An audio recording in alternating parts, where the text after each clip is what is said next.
into, that's not godly. That's not from our God, right? That's from the enemy. So anytime you think about that, just know that it's not from God, right? And then the last two verses I'm gonna talk about, since they're together, is verses 9 and 10, which says here, a little leaven leavens the whole batch of dough. I myself am persuaded in the Lord, you will not accept any other view, but whoever it is that is confusing you will pay the penalty, right? So what I said here is, so like he said, a little leaven leavens the whole batch. So it's like even a little bit of small false teaching in like a church or something like that can spread to the whole community, right? So that's why we have to be careful to everything that we listen to, right?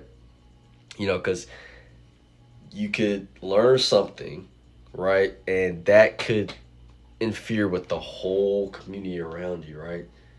So that's why it's so big to really take everything a grain of salt that you listen to, right, and backtrack them to make sure they're on the right track, right?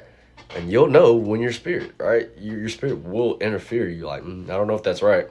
Okay, so I'm gonna go back and read through scriptures and see if that person's on the right track or stuff like that, And so I also said here is stay rooted to the gospel, right?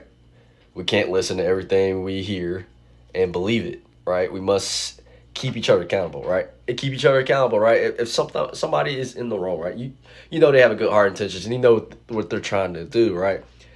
You can convict them like righteous judgment, right? That's like I say to y'all, like for me, right? Y'all can righteously judge me, right? If I'm in the wrong, I'm in the wrong, right? And that's what happened on that Luke daily verse. Like I accidentally said in one of my videos that the Holy Spirit is it when it's a he. Okay, so I had to make that clear. So stuff like that. And what else? What else I had?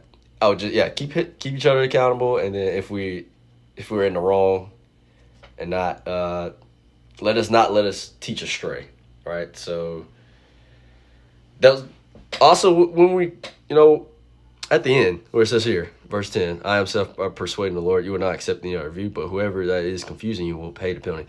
Okay, if somebody knows they're teaching the wrongest and they continue to they're not trying to get deeper in the scriptures to go find out that they were in the wrong, right? They don't want to humble themselves. That's a pride issue. That person will be taken care of with God. All right, so that they're in the wrong. They continue to stay in the wrong. That person will be taken care of with God. Okay, so don't even worry about that, right? Because